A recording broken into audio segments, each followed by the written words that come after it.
Hey everybody, and in today's video I want to break down what Robbie Manson did well in the race, but also leading up to the race that got him to the world record time in the single of 6:30. So as always, I'll break down it in a way hopefully that allows you to understand it and that also gives you ideas that you can take away and implement into your training as a junior, as a master, as an amateur training a couple times a week or 6 times a week or whatever. Quickly, for those that are new here, my name's Jack Burns. I'm a former GB rower and the founder and head coach of Edge Rowing, where we work with busy professionals, getting them rowing to the best versions of themselves. We're very limited on how many people we can work with one-to-one, so we spend a lot of time making free content. So if you like free rowing advice, make sure that you subscribe to the channel. But anyways, let's get to it. So for those that haven't listened to it, I did a podcast with Robbie Manson a while ago, so I'll link it in the video if you want to go and check it out. There he is. There's a star. But yeah, it was quite interesting to hear about how Robbie prepped for this singles race, and it actually, one thing in it really influenced the way that I actually write training programs, or is a big reason that changed the way I write training programs, among a bunch of other information. But one thing I really liked is that up until 2016, so this is 2017, up until 2016, Robbie hadn't or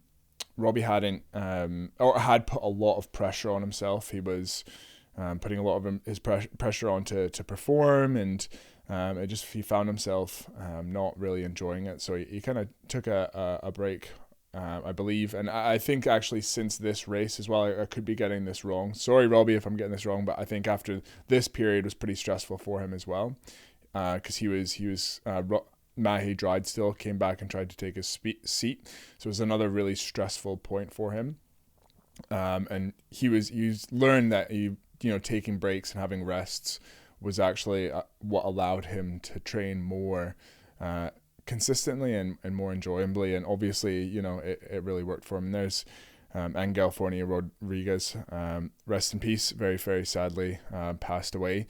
I think he was at 36 or something like that. So super, super sad. But for Robbie, so into the specifics about what he actually did before he started this race, was he was doing like a lot of training, a shitload of training. He was doing around 22k to 30k per session, while also doing kind of total mileage around 200 to 260k per week, he said. So volume, it works. It's probably one of the laziest coaching tactics is just do more volume. Robbie, he also, interestingly, 10 weeks before this, he had to have a major tooth operation or something. So it meant that he had to take 10 days of doing no training. So 10 weeks before this, Robbie did 10 weeks before this, Robbie did 10 days of doing nothing. So he literally had a huge, massive break in the middle of when a lot of coaches think that it's really important to train. And for me, from my perspective, having seen this done in cycling and other sports where they have breaks, they have light weeks, proper light weeks, and then hearing this from Robbie, that was a big kind of final push that I had for actually structuring longer within a longer term plan to have rest. So I think it's something that rowing coaches especially don't do enough of, especially when people have jobs, they have other commitments. It's so much harder to recover, and people think you have less time, you have to train more hard in that time. It's no, you actually need to make sure that you recover along with that. So yeah, other things that Robbie did well in the start, he said he didn't even look at his stroke coach until the last 500, until he realized he was on 136s, which is crazy. But he said his race plan was basically stay within a length of his competitors, and then in the second K, just go for the fastest 1K that he could do. So he had a very simple focus, and Obviously as well, he he's ahead of schedule here. He's already moving up on his competition. But yeah, we'll get to the kind of technical side. I just want to touch on the mental side of what he did well, and like what he said he did well. He had a very simple process as well, a very clear understanding of what he wanted to do. That's literally as complicated as his plan was. Stay within a length of his competitors for the first half, and then go as fast as he could in the second half. Robbie said as well that when he has his best rows and his best races, he's not overthinking it, which again is kind of tricky because it's easier said than done. It's like, well, just don't overthink. It's how do you stop yourself from overthinking? And again, part of that is Robbie's simple strategy here. What else? What else did Robbie say worked for him? I just have some notes here. I've already forgotten. Give me a second. I was trying to do it all off memory, but anyways, here we are. Yeah, so again, that's more the technical side of it, but one thing when he was in training, when he was in a training phase, he learned throughout his career to not beat himself up about having a bad training session. Before, he'd have a bad row, technically wasn't going well, or the speeds weren't there, and would dwell on it. And one skill he said he developed throughout his career, which again, his career is he's still out there competing, which is super cool to see. He was able to just say, okay, that's normal. That's part of being in a heavy training block. If you're doing 260K a week, the following week, you're probably going to feel tired. You're probably going to not be at your fastest. And he also had quite a lot of autonomy over his training. So he was able to choose how he trained. And this is something that the Kiwis do, and also that the Irish do. I did another podcast with Finted. Holy shit, he's gone. Look at him go. Oh my God. So cool. So cool to see this. What a display. But yeah, he had a lot of autonomy over what training he did as well. So he was able to kind of influence what training he did. Not everybody has the luxury. I mean, like that's kind of how we coach as well when we work with people one-to-one. But it's interesting, the New Zealand program, smaller population, but I mean the actual size of it is relatively big compared to the other bigger programs, but they're still able to have quite a lot of influence. But anyways, to his technique and to what I think he does really well with his stroke, where would be a good, this is quite a good, this is a good shot here. And again, you guys, if you're watching this, it means World Rowing hasn't disqualified me yet, or disqualified or like removed this for plagiarism or some shit. I know, how bad is it that I'm just giving free advice here out on YouTube? But anyways, so one thing I really liked, and I think so, when I was on the GB Start program, which was a talent ID program for people that are tall, even though I'm not tall for a rower. I'm about 6'1", but I know is still tall. But anyways, you get taught all the time. Row as long as possible, reach as far as possible, pull as hard as possible. And that's great at a low rate and while you're learning. But what it really does get in the way of is your ability to rate high and your ability to not do any extra movement. If you're really reaching for it at the catch and reaching as far as you can, it's going to be hard to pick up the load quickly and dynamically.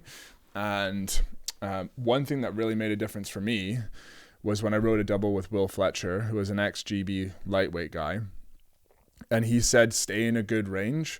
But honestly, all that meant was just row shorter. And so many rowing coaches are afraid to tell people to row shorter, to rate higher, because it goes against a lot of the fundamentals. But the reality is, and this is something that all elite rowers do as well, is they feel like they're going to be rowing shorter at a higher rate. It really helps you to stay connected and stay in a strong, compressed position. And when Robbie, he's here, like, look, that's still a pretty long position, but I know Robbie's a short guy. He's not really even getting his shins perpendicular to the boat, which is normally what we look for. But, Robbie's obviously found a technique that works for him.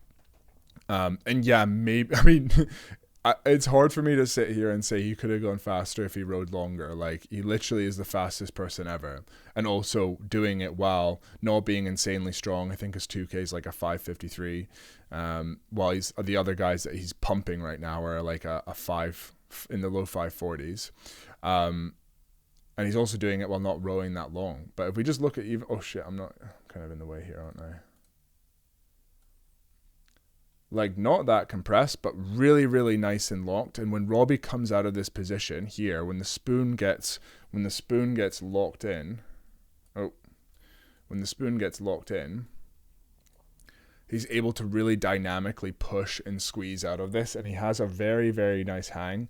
The whole time that Robbie's blades are in the water, he is connected. I really like that hang there. You can tell it's really nice and loose in the shoulders, really low as well. He's really driving low with the hips. There's a really nice hang here. There's no tensions through the skeleton, through the lats, into the hips, into the legs, and really driving and pushing that boat that way with a really nice connection the whole way as we go. He's through really nice back opening as well. Like, look at that hang, and look at that suspension he has there right before he kind of comes through the middle of the work. And if Robbie was fully stretched out, fully compressed all the way to here with his shins here, by the time that he got to, that position, he's probably not going to be able to apply as much force. So he can just stay much more dynamic and all the way through there. Look at that lean back as well. Super long, pretty long lean back. Those blades are still nice and locked in the water all the way. Really nice and connected. And then he doesn't really add much with the arms. It's just a really nice flick almost with the body where he just gets a really nice surge. And just, there's nothing really you can say but that's better than his rhythm. That sentence didn't make any fucking sense.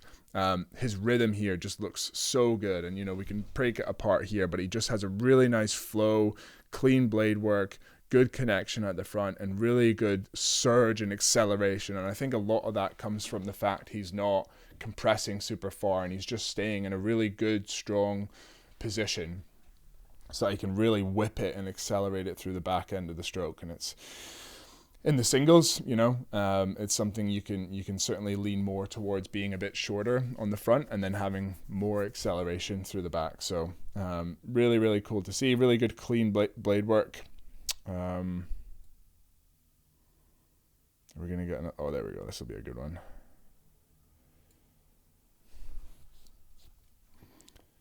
Crazy fast, super simple, and just clean little movement as well. He's rating like 38, 39, low shoulders, moving in and out of the front. There's not any extra lunging, there's not any extra dipping, pops out the blades nice and clean. You can see he's loose in the wrists, and just this dominant rhythm.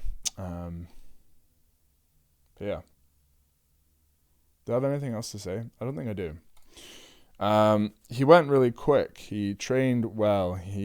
I think for the singles I think this is my opinion why there's never really been a dominant GB sculler, is because they have a strict system that you need to follow. And I think for single scullers, in order to compete with the best, you need to have a one-to-one approach. And I don't think a lot of programs have that. And people like Robbie Manson have their own program, and it works really, really well for them. So yeah, he said like last 500 is the only time that he looked down, and just wow, what a performance. I remember watching this and just seeing him friggin' motor the whole way through the race.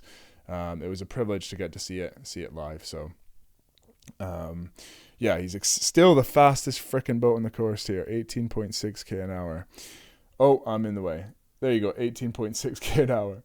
But yeah, okay, I'm going to end the video there. If you enjoyed this video, then like the video. If you want to see more videos, then subscribe to my channel. And yeah, if you have any, so in the last video, I always do this thing where I say, comment this word if you want to, if you made it this far.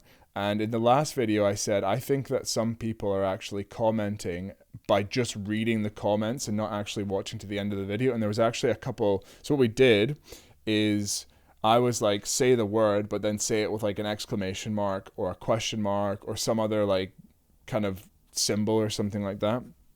And there were a few people that didn't do it.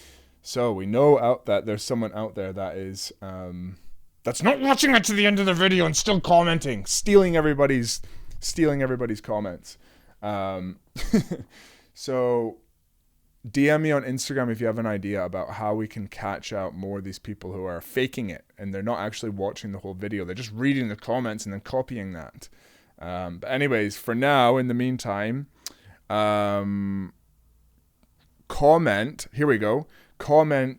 And Alan, I told Alan about this, one of our coaches, and he had a funny suggestion. I can't remember what it is, so I'll have to ask him. But comment something that begins with A. So whatever you write in your comment, it needs to write with A, and don't start it with like apple, like like try and make it seem like a normal comment. Anyways, oh my god,